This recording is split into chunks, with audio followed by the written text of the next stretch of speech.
It was short airports or runways. Exactly. It was going in. It was getting that market. It was going right at that market. Okay. And it was the market the Electra had, and the F-27, of course, and Viscount, and those airplanes. So is that why we have, when you put the flaps down and you see the whole wing change its design? Is that how that thing got started like that? Absolutely. It was the engineers figured out that you needed to have a much higher lift coefficient than these other airplanes, so they had to have a very effective wing flap system.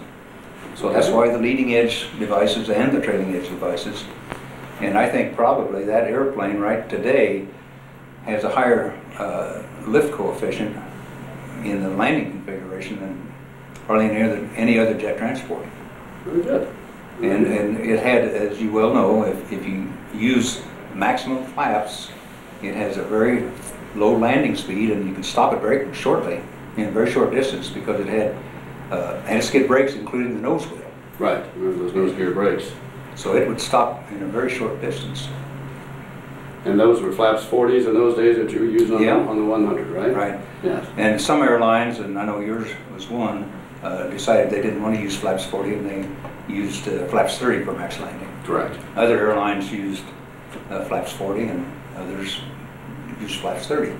And on some of these films that we saw of you, Lou, back in the early 60s in the certification, you actually did everything in the airplane. There were no simulators back then. So you actually did the stalls. And can you tell us a little bit on the certification, how that worked? Well, we did the stalls in the airplane. We did everything in the airplane, like you said. The wind tunnel tests show that the airplane's going to have reasonably good stall characteristics, but the engineers aren't sure, because the wind tunnel is a small scale compared to the full-scale airplane. Right.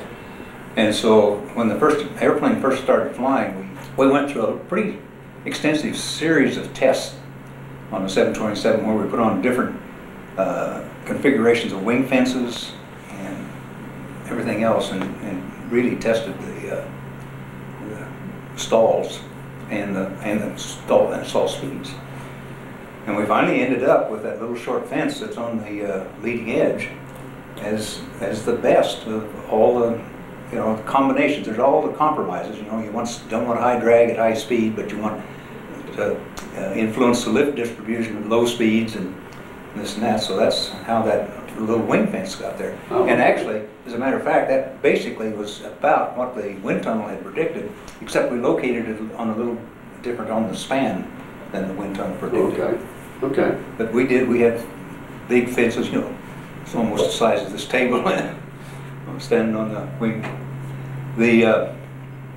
One of the other interesting things about the airplane was on the very first flight, the very first takeoff, as we lifted off the runway at Renton Airport, when you get the nose up, and it's a 5,200 foot runway, you're just break ground, and all you can see out over the nose is water and Mercer Island about 2 miles away. And we got a tremendous surge, 2 of them, engine surge. Oh, the engines. Oh, and talk about getting your attention.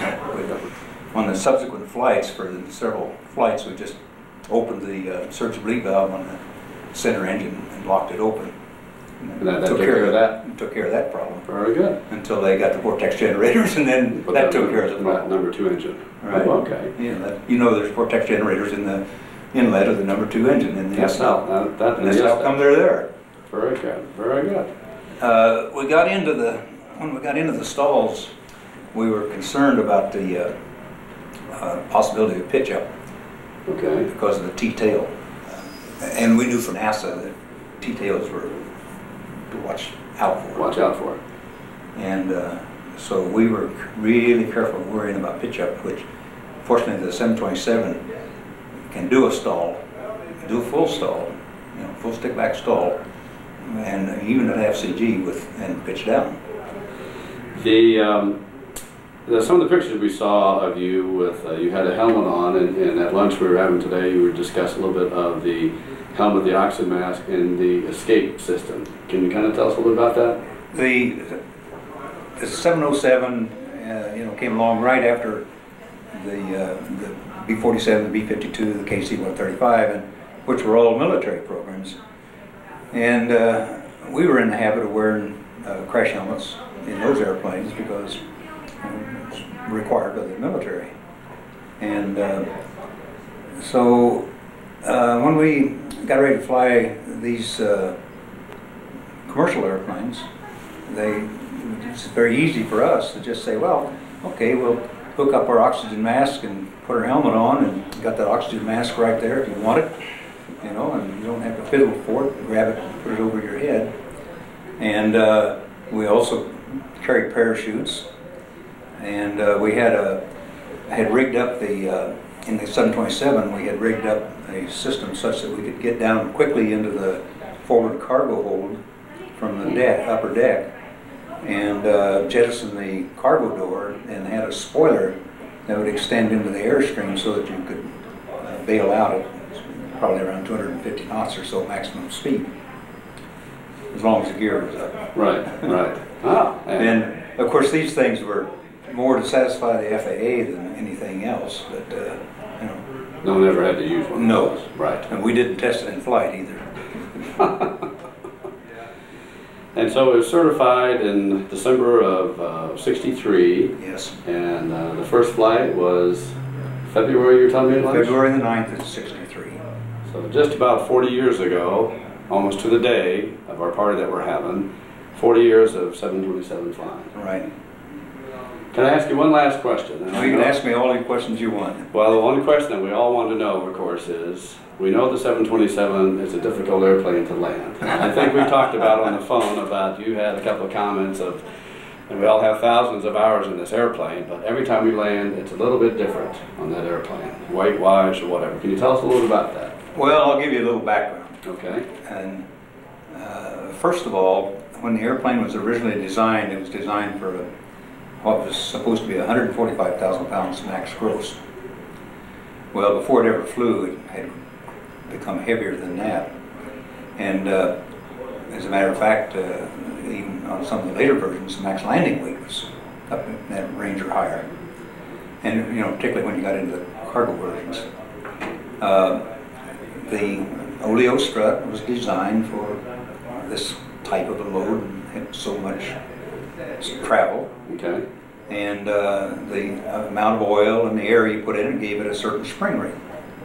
Well, as time went on and the gross weight of the airplane increased, even though not necessarily the landing weight, but the max takeoff weight increased, you had to put more pressure, more air pressure in the strut and cut down the travel when it was unloaded. Okay. Because you know, it was a structural thing. Right. And it got stiffer and stiffer and stiffer as time went on because the increased gross weights. The weights were going up, and yeah, okay. and the physical size of the strut wasn't changing. Well, the engineers did everything they could to change the internal flow, the oil flow in the strut, to try to soften it.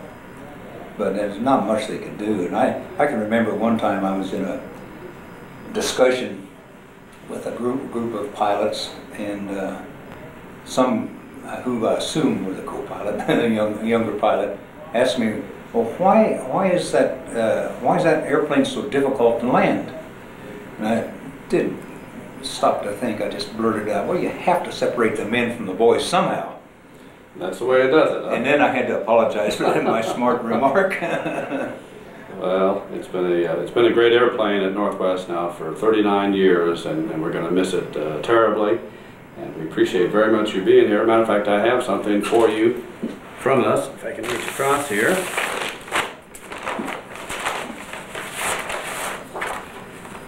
And this is in commemoration, as I put on here, for all the work that you've done on the 727 program for us. Well, thank you very much. Made it very possible for 39 years of flying, of 727 flying at Northwest. And it's just been a pleasure and a thrill for me as a 727 pilot to meet the original Boeing test pilot and another young man from Kansas. Yeah, right. Lou, thanks for being here. Northwest Airlines introduced the 727-100 model in 1964. As the 727 became more popular, other airlines in the Northwest lineage also took delivery of this aircraft. As the new aircraft was introduced into the fleet, training and standardization became even more important. The oral exam was always a hit for the second officers. But since this is an oral exam, let's see if we can use our systems knowledge to figure out how the aircraft systems will be affected. Which instruments will work on his instrument panel with standby power selected? 35 miles from your destination airport. What lights will be on in the second officer's panel? 270 knots and 30,000 feet. This one's a little more difficult.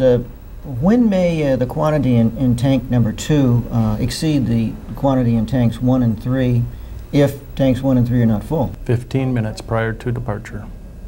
Okay, good. We also had to work with the FAA and the company as we gained knowledge of this new aircraft, and as we know, airport management, the FAA, and the airlines,